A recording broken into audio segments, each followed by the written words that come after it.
저는 평소에도 영화나 뭐 드라마 볼 때 빌런한테 더 감정이입을 많이 하는 편이긴 한데, 예를 들어서 배트맨 다크나이트를 봐도 저는 조커가 좀 이렇게 이겨가지고 고다지랑 속대밭이 됐으면 좋겠다라는 식으로 좀 많이 보긴 해요. 안녕하세요. 수인재 두뇌과학 이슬기. 안녕하세요. 수인재 두뇌과학 이다혜. 안녕하세요. 수인재 두뇌과학 김민지입니다. 자, 오늘은 저희가 좀 예전과는 색다른 주제를 준비해 봤습니다. 요즘 이제 아무래도 학폭과 관련된 이슈가 좀 네. 많이 있죠. 네. 네, 그게 뭐 정치권이 됐건 아니면 이제 여러 가지 이제 컨텐츠가 됐건 다양한 학폭과 관련해서 정말 기사를 많이 보고 있는데, 요즘 이슈가 되고 있는 더 글로리에 네. 대한 인물 분석을, 분석은 또 너무 좀 저희가 평론하는 것도 아니고 하니까, 그래서 그 인물들을 중심으로 해서 학교 폭력과 관련된 숨겨진 심리들, 그리고 알아두시면 도움이 될 만한 뇌과학적인 사실들을 하나하나씩 풀어서 말씀드리도록 하겠습니다. 자, 그럼 김 소장님께서 어떻게 보셨어요? 저는 또 이제 일이 네. 이런 쪽 일인지라 네. 저 사람이 어떤 정신질환을 갖고 있는지에 네. 대해서 굉장히 많이 본 것 같아요. 특히 좀 눈에 띄었던 캐릭터가 누가 있을까요? 이제 전재준 같은 경우는 어떤 반사회적 어. 인격 장애라든지 네. 뭐 이제 박연진 같은 경우는 분노 조절 장애도 있지만 네. 어렸을 때 충동 조절이 안 되는 어떤 ADHD가 있지 않았나라는 생각도 들었고요. 예, 이제 이사라 같은 경우는 또 마약에 중독이 네. 되잖아요. 그래서 뭐 전두엽 기능이라든지 도파민 가설이라든지 이런 것들을 계속 머릿속에 떠올리게 되는 그런 네. 드라마였고, 네. 굉장히 재밌게 보면서도 또 마음이 많이 아픈 부분들도 있었습니다. 예. 소장님은 어떠셨어요? 저는 그냥 재밌게 봤습니다. 재밌긴 재밌더라고요. 그러니까 저는 네. 재밌게 봤고요. 그러니까 일단은 뭐 좀 술술술 봐지는 것들이 있는데다가 각 캐릭터별로 뭔가 좀 있잖아요. 예를 네. 들어서 좀 전에 이야기하셨던 전재준 캐릭터 같은 경우에는 욕을 진짜 찰지게 하더라고요. 그러니까 저는 다른 놀이 포인트를 떠나서 욕이, 그러니까 소위 말해서 좀 송혜교 빼고 다 너무 찰져가지고 네. 그래서 그런 부분들이 조금 더 몰입하는 데 도움이 되지 않았을까. 네. 그런 지점들이 있었습니다. 좀 말투가 원초적이죠. 네, 뭔가 이렇게 그쵸. 예의나 교양이나 이런 거 전혀 없이 그들만의 어떤 가해자들이 보이는 그런 어떤 네. 원초적인 부분들. 그렇죠. 교양을 지킬 땐 굉장히 지키더라고요. 어떤 예를 점에서? 들면 누구? 네. 뭐 예를 들어서 골프장에 이제 내가 VIP를 모셔야 된다. 아, 네네네. 네. 격식을 그늘집만도. 차리고 네. 어떻게 해야 될지에 대한 그런 순서들을 아주 잘 알고 있잖아요. 네. 그쵸. 전재준 캐릭터가 그렇죠. 네. 그리고 이사람 같은 경우에도 네. 더더욱 그러하잖아요. 이제 네. 미술 그렇죠. 자기 작품을 전시하는 상황에서 내가 어떤 인물로 보여야 할지 너무 잘 알고, 그런 것들이 격식을 꽤 차릴 줄 알잖아요. 그렇죠. 철저하게. 네. 그렇죠. 네. 네. 그런 것들을 보면은 또 아무튼 참 재밌어요. 그러니까 이제 재밌어요. 이 이야기를 좀 들으면서, 그러니까 학교 폭력에 대한 가해자들이 소위 말해서 이제 가면을 쓰고 있다. 그리고 이 가면을 쓴다는 게 결국 사회적으로 비춰진 이미지들이기 때문에, 이게 아까 김민재 소장님께서 이야기해 주셨듯이 성격장애라는 형태로도 분명히 보일 수 있거든요. 그러니까 성격이라는 게 영어로 페르조나, 그러니까 퍼스널리티이기 때문에 그게 라틴어로는 가면이라는 뜻이기도 합니다. 그래서 실제로 환경에 따라서 여러 가지 좀 모습들을, 소위 말해서 이렇게 진실이 됐건 거짓이 됐건 여러 가지 모습을 보여주는 면들이 있는데, 자, 한번 그럼 성격을 한번 살펴보기로 하죠. 네. 자, 아까 이제 반사회성 성격 장애와 관련해서 먼저 이야기를 좀 해주셨는데, 어떤 지점들 좀 눈에 띄셨나요? 우선 반사회적 성격장애인 분들이 남자인 경우에는 네. 굉장히 어떻게 보면은 매력적으로 비춰진 경우가 있습니다. 그럴 수 그래서 있죠. 전재준 보면은 외모도 출중하고 네. 언변도 화려하고 여성들이 주변에 많죠. 그래서 이 사람들의 특징은 어떤 양심의 가책이나 도덕성이 없이 타인을 이용하는 거예요. 그래서 뜯어먹는다고 하죠. 예, 이용하거나 여자들도 어떤 뭐 양심 없이 그냥 갈아치운다든지 자기의 필요에 의해서 쓰고 갈아치우는 그런 형태를 보이고요. 죄책감이 없죠. 죄책감이 없으니까 보통 이제 자기의 어떤 욕망이나 욕구 위주로 움직이게 되는 거예요. 근데 사실 보통 이 반사회적 성격 장애의 특성들이 굉장히 성공한 재벌 CEO들의 특성과 일치하는 부분이 꽤 많다고 해요. 그래서 무자비하고 그렇죠. 냉정하고 예, 필요가 없으면은 바로 이렇게 뒤돌아서는 그런 부분들. 도구적으로 쓰기 때문에 네. 더더욱 이제 성공하기에는 쉬운 조건들을 오히려 갖고 있죠. 네, 그리고 뭔가 양심이나 고통, 죄책감이 없이 어떤 일들을 저지르고 그리고 본인이 뭔가 굉장히 우위에 있다고 생각을 하죠. 근데 극 중에서 전재준도 보면은 본인이 굉장히 실제로 상위층이긴 한데 그 친구인 손명호를 거의 뭐 하인 취급을 하잖아요. 그래서 개처럼 정말로 다루거나 그런 모습들이 비춰지고 자신의 목표를 위해서 수단과 방법을 가리지 않죠. 극 중에서 예소리를 얻기 위해서 굉장히 심한 짓들을 많이 하잖아요. 연지 남편한테 찾아가서 협박을 한다거나 심지어는 학교에 가가지고 그런 행동들을 많이 보이는데 그런 특징들을 보면서 반사회적 성격장애 어떤 그런 캐릭터가 저는 떠올랐어요. 거의 뭐 진단 기준 그 아마 리스트가 있다고 한다면 굉장히 많은 부분들이 해당이 될 텐데 특히나 이제 자기가 원하고자 하는 목표물을 얻기 위해서는 정말 수단과 방법을 가리지 않는, 그러니까 살인도 불사할 정도의 이제 모습들을 이제 많이 보이게 됩니다. 그래서 특히나 이제 소위 말하는 사이코패스라고 하는 경우들하고도 이제 범죄로 연결하면은 그렇게 연결이 많이 되겠죠.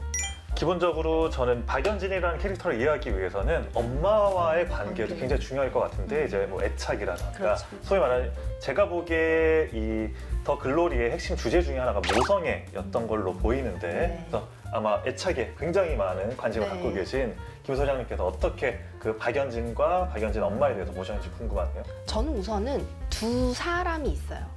박연진하고 문도훈이 있는데 둘 다 어떻게 보면 안정되지 않은 모녀 관계를 형성했단 말이에요. 어떻게 보면 문도훈이 더 안 좋은 상황일 수도 있었어요. 근데 엄마가 사실 그런 어떤 자녀들한테 안정감이라든지 굉장히 편안한 애착을 만들어주지 않았어요. 그럼에도 불구하고 결과는 다르단 말이에요. 문도훈 같은 경우에는 굉장히 성숙하고 바른 어른으로 컸잖아요. 심지어는 자기가 한 일에 대해서 굉장히 죄책감을 느끼고 자살까지 하려고 했었는데 박연진 같은 경우는 일말의 죄책감 없이 정말 감옥까지 갈 정도로 다른 결과가 나왔어요. 근데 물론 이 애착 형성이 굉장히 중요해요. 안정된 애착을 주는 경우와 그렇지 않은 경우는 다르죠. 그리고 불안정 애착 결과물이 성격 장애가 될 수도 있고 우울이 될 수도 있고 불안이 될 수도 있고 그 결과가 범죄로까지 이어지는 경우도 있을 수 있지만 그 과정에서 어떤 개인의 역량이라든지 주변의 환경이라든지 겪었던 일이나 주변 사람들 이런 것들도 굉장히 다른 영향을 주는 거죠. 근데 박연진 같은 경우에는 그 부모한테 받은 어떤 불안정한 애착 플러스 어떤 환경 요인 그리고 아나무인이잖아요. 거리낄 게 없고 그리고 이제 굉장히 돈이 많았고 그래서 그걸 수습해 줄 수 있는 그런 경찰들도 매수가 된 상태였고 그래서 애착도 중요하지만 그 애착에 따르는 결과물이 좀 다를 수 있다라는 거 안정된 애착은 굉장히 중요하죠. 모성애에 있어서도 그 선아나 그 강연남 캐릭터 분은 굉장히 안정되고 편안한 애착을 이루는 거죠. 그래서 얼마나 이 사람이 살아가는데 애착 형성이 중요한지에 대해서도 한 번쯤 생각해 볼 수 있습니다. 그래서 저는 이제 좀 눈에 띄었던 게 여자 캐릭터 분들은 다 애착과 관련된 내용이 나왔는데 히스토리가 남자 캐릭터는 다 그게 없어져 버렸어요. 설명을 안 해줘요. 근데 이제 전재준 같은 경우는 굉장히 부자잖아요. 그쵸. 근데 경찰서 씬에서 보면 부모가 안 나타나요. 그래서 경찰이 여행가잖아요. 어디 가셨어 했더니 골프 여행 갔고 항상 집에 혼자 남겨져 있었고 그런 게 어떤 전재준은 또 여자를 계속 바꾸잖아요. 그게 어떤 모성애에 대한 갈망이 아닐까라는 그런 생각도 좀 들었거든요. 엄마는 항상 옆에 없고 그리고 손명호도 어떻게 보면 그 단칸방에 살고 어떤 경제적 환경이 되게 안 좋았어요. 근데 저는 모녀 관계도 굉장히 중요하다고 생각하지만 모자 관계도 그 못지 않다고 생각하거든요. 그렇죠. 근데 저는 그래서 보면서 전재준 캐릭터가 사실은 제 입장에서는 굳이 이제 조금 감정이입을 해서 저 캐릭터 좀 이해가 되는데 라고 싶었던 건 사실 저는 오히려 전재준 캐릭터이긴 했었어요. 그 악역 중에서는. 어떤 면이 좀 그러니까 저는 평소에도 영화나 뭐 드라마 볼 때 빌런한테 더 감정이입을 많이 하는 편이긴 한데 예를 들어서 배트맨 다크나이트를 봐도 저는 조커가 좀 이렇게 이겨가지고 고담이 다 쑥대밭이 됐으면 좋겠다라는 식으로 조금 많이 보긴 해요. 왜냐면 영화는 다 맨날 그런 거 있잖아요. 막 빌런이 거의 다 이겨놓고 왜 이렇게 말이 많아져 거기서 막 말이 너무 많아가지고 이거 버튼 하나만 누르면 생일이 다 끝나는데 말하다가 이게 총 맞아서 죽어. 네. 그러니까 그럼 너무 싫은 거예요 그게. 그래가지고 전재준이 뭔가 어떤 식으로든 하나 좀 해줬으면 좋겠다라는 생각을 사실 저는 하면서 봤거든요. 그러니까 왜냐면 이제 한편은 그 문동훈이라는 캐릭터가 또 주인공이라고 보기엔 너무 우울하고 그러니까 맞아요. 마음을 주기가 또 어떤 면에서 보면 저는 쉽지는 않았어요. 근데 전재준은 어떻게 보면 약간 쿨하다 싶을 정도로 그러니까 학교에 막 급하게 가서 맞아요. 되게 화나가지고 어떻게 여기 왔어? 막 놀랬더니 어떻게 여기 차 타고 왔지? 그러니까 되게 쿨하게 그러니까 네. 그러니까 뭐 농담 같지도 않은 농담 그냥 툭 해버리는 그런 모습들 자체가 그러니까 전재준이라는 그 캐릭터가 일단 저는 물론 심리학적이나 이런 걸 다 떠나서 그냥 되게 어떻게 보면은 아까 또 제가 이제 엄마와의 관계나 어떤 히스토리가 크게 많이 안 나온 남자 캐릭터들이 많기 때문에 그래서 전재준 캐릭터는 조금 많이 신기하게 봤어요 그 점에서. 왜냐면은 손명호는 제가 보기엔 오히려 좀 더 평면적인 캐릭터. 그러니까 그 사람은 그냥 좀 단순하죠. 단순하게 네. 뭔가 악행만 저지르고 네. 많은. 그러니까 어떻게 보면 좀 소모되는 캐릭터고 네. 그 반면에 이제 그 반대쪽에 있는 그 이름이 누구야? 재준이? 아니, 재준이 말고 그 남편. 하도요. 하도영, 그 하도영 캐릭터 같은 경우는 한편은 너무 치밀하게 계산적인 사람 같아서 저는 오히려 이 하도영 캐릭터가 아까 이야기하셨던 소시오패스나 사이코패스에 조금 더 가깝다는 인상을 저는 사실 들었고 예, 오히려 전재준 캐릭터가 오히려 조금 내면의 상처가 깊어가지고 인간미 있는. 예, 상대적으로 저는 그게 인간미 있는 모습을 좀 비춰졌다는 게 흥미로웠습니다. 특히 혜정이 같은 경우는 아, 그쵸. 굉장히 열등감이 네. 높아요. 연진이에 대한 자격지심이 굉장히 네, 높죠. 걔는 이제 질투는 나의 힘. 연진이보다 큰 반지면 돼. 연진이보다 더 비싼 가방, 더 비싼 옷, 가슴 수술까지 하면서 그렇게까지 네, 굉장히 재준이 눈에 들려고 했고 부잣집 남자로 갈아타서 연진이보다 더 잘 사는 그런 걸 원했잖아요. 네. 그 기저에는 어떤 열등감인 것 같아요. 네. 그런 부분이 저는 마음이 사실은 조금 짠했어요.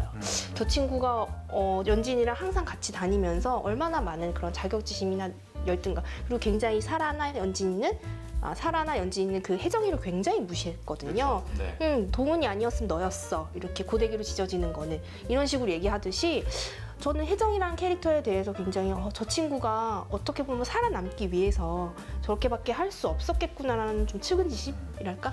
말씀해 주신 거 듣다 보니까 좀 혜정이라는 캐릭터 갖고 있는 직업도 나름 의미심장하게 저는 들리네요. 네. 치어디스라고 하는 그 직업군이 어떻게 보면 그 예전에 그리스 로마 신화 뭐 이카루스라고 하늘에 가까이 가려다가 날개 녹아서 떨어지는 캐릭터 있잖아요. 그래서 뭔가 하늘 근처에 늘 있고 싶어는 하는데 착륙을 해서 추락해야 하는 일을 반복하는 뭔가 좀 그런 캐릭터인 것도 좀 녹여낸 부분이 있지 않을까 싶기도 하네요. 이거 네. 보시는 분들이 많이 궁금해할 것 같아서 네. 선생님한테 여쭤보고 싶은데 네. 그 최혜정이 그 옷을 세탁소에 그 옷을 네. 이렇게 훔쳐서 입고 이제 막 친구한테 어쨌든 막 뭐 이렇게 놀림 당하고 나서 다 가고 나서 셀카 이렇게 찍잖아요. 그쵸. 그 장면 혹시 어떻게 보셨어요? 저는 이 혜정이 캐릭터가 이 상황에 너무 익숙해진 것 같아요. 그러니까 그들이 나를 짓밟고 무시하는 게 더 이상 자존심 상하지 않는 거예요. 그래서 자존심이고 뭐고 나는 이 샤넬 옷을 얻었다가 더 중요한 포인트인 거예요. 그러니까 혜정이한테 중요한 거는 중요한 어떤 이슈라든지 그 아이의 가치관은 친구들이 놀림을 당하고 자존심 상하는 게 아니라 동훈이는 굉장히 그런 자존심이 강했단 말이죠. 근데 혜정이는 그게 중요한 게 아닌 거예요. 네. 그러니까 삶의 어떤 목표라든지 중심이 다른 거죠. 그래서 아무리 친구들이 자기를 짓밟아도 자기는 비싼 샤넬 옷을 입고 사진을 찍고 인스타에 올리면 좋아요를 누르는 거가 가장 중요한 인생의 목표인 거죠. 그러니까 말씀하셨듯이 승무원의 그런 어떤 특성이라든지 보여지기, 굉장히 화려한 걸 좋아하는 그 내면에는 굉장히 낮은 자존감이나 네. 열등감이 있는 거죠. 네. 그런 맥락에서 이제 그 혜정이 캐릭터가 그러니까 아까 저희가 성격장애 이야기도 했지만 전재준이 반사회성 인격장애라고 한다면 혜정이는 의존형 성격장애. 이 둘이 만나면 장난 아니잖아요. 그러니까 늘 이제 요즘에 화제가 되고 있는 나는 신이다를 이제 봐도 사이비 교주하고 신도들을 다 분석을 해보면요. 사이비 교주는 반사회성 인격장애고요. 그리고 보통 거기 흠뻑 빠지게 되는 신도들은 의존형 성격장애. 그러니까 누군가의 권위에 의존해야만 내 가치를 역으로 확인하게 되는. 그러니까 이게 소위 말해서 대환장 파티가 벌어지는 거죠. 요 둘이 붙어버리면. 그러니까 떼놓기가 되게 힘들어요. 전쟁 같은 네. 사랑이 되는 네, 거예요. 그러니까 이제 아무래도 혜정이 캐릭터는 전재준이라고 하는 자신만의 어떤 아이돌에 대해서 굉장히 크게 의존하고 그래서 그 주변에 있는 인물들한테도 사실은 그게 내가 자아가 상처받는 게 아니라 오히려 동경의 대상으로만 봤던 게 아닐까? 저도 뭐 그런 생각이 듭니다. 네.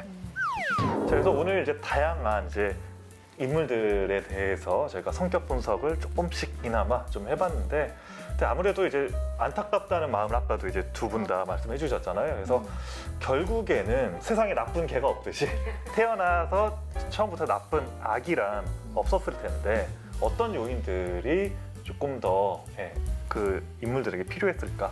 좀 한마디 해주시면 좋을 것 같습니다. 네, 저는 아까도 살짝 말씀을 드렸는데요. 어떤 부모 자녀 간의 애착 관계가 굉장히 중요하다고 생각을 해요. 그러니까 어린 시절에 물론 타고나는 기질이나 그런 부분도 중요하지만 부모님이 자녀에 대해서 어떤 양육 태도를 보이는지 그리고 잘못을 했을 때 어떻게 반응을 하시는지 굉장히 중요하고 특히 이제 어머니와 관계가 굉장히 필수 요소잖아요. 아이의 성격 형성이 되어 가는 데 있어서. 그래서 어머님이 굉장히 모델이 되어주고 자녀와 안정된 애착을 이루어야 되고 일관성 있는 어떤 훈육이 굉장히 중요하다고 생각이 돼요. 그래서 이 아이들이 정말 전재준, 미래의 전재준이 되거나 또 이사라나 박연진이 되지 않게끔 하기 위해서는 부모님 역할이 굉장히 무겁고 중요하다고 생각합니다. 네, 이다혜 소장님은 그 드라마에서 그 학창 시절에 그 청소년부터 스토리를 풀어낸 데는 이유가 있다고 생각을 하거든요. 네. 그러니까 결국에는 이제 뭐 연진이도 뭐 박연진 성을 붙여야겠네요. 네. 박연진, 최혜정, 이사라 이런 인물들이 처음부터 어찌 보면 공격성을 가진 기질을 가지고 선천적으로 태어났을 수 있어요. 네. 그런데 여기서 놓쳤던 건 지금 이 아이들이 어떤 어려움이 있는지 조기에 발견하지 못했다는 거 네. 저는 핵심으로 보고 있거든요. 네. 그러니까 예를 들어서 반사회성 인격장애라고 하면은 ADHD나 혹은 품행 장애처럼 보이는 것들이 많이 대연적으로 나타나거든요. 네. 그러니까 부모가 처음에 이런 것들을 좀 알아차렸을 때 뭐 전문가들을 찾아간다거나 혹은 이걸 어떤 기준으로 봐야 하고 양육을 어떻게 이제 보셔야 하는 방향성을 잡아야 하는지 이런 것들을 조금 점검해 보셨더라면 그런 거에 대한 좀 아쉬움들이 있었기 때문에 네. 그런 포인트로 조금 저는 보게 되는 것 같아요. 네. 그래서 이다혜 소장님 또 이야기해 주신 거 듣다 보니까 그 책 중에 기분이 태도가 되지 않게라는 좀 그 베스트셀러 있잖아요. 근데 말씀해 주신 내용을 조금 정리해 보면 기질이 성격이 되지 않게. 그러니까 타고난 기질이 그대로 성격이 됐을 때 어떤 문제가 된다. 그래서 그런 것들로 인해서 나타나는 문제 중에 하나가 이제 학교 폭력 문제일 수도 있다라는 생각이 좀 드네요. 자, 그래서 오늘 이제 더 글로이 파트 1이고 파트 2 뭐 내용을 저희가 뭐 자세하게 다루진 않았고요. 이제 전반적인 이제 인물들의 성격 그리고 저 같은 경우는 아무래도 빌런을 좋아하다 보니까 빌런에 대한 이야기를 주로 했는데 이제 어떠셨나요? 이제 같은 드라마를 보고 이렇게 폭넓게 그리고 그 인물 안에 담긴 심리를 살펴보는 것도 좀 많은 의미가 있는 시간이었을 거라고 생각을 합니다. 그래서 다음번에도 이제 이런 흥미로운 주제 가지고 찾아뵙도록 할 거고요. 이상으로 수인지 두뇌 과학 이슬기 수인재 두뇌과학 이다혜 수인재 두뇌과학 김민지였습니다. 감사합니다.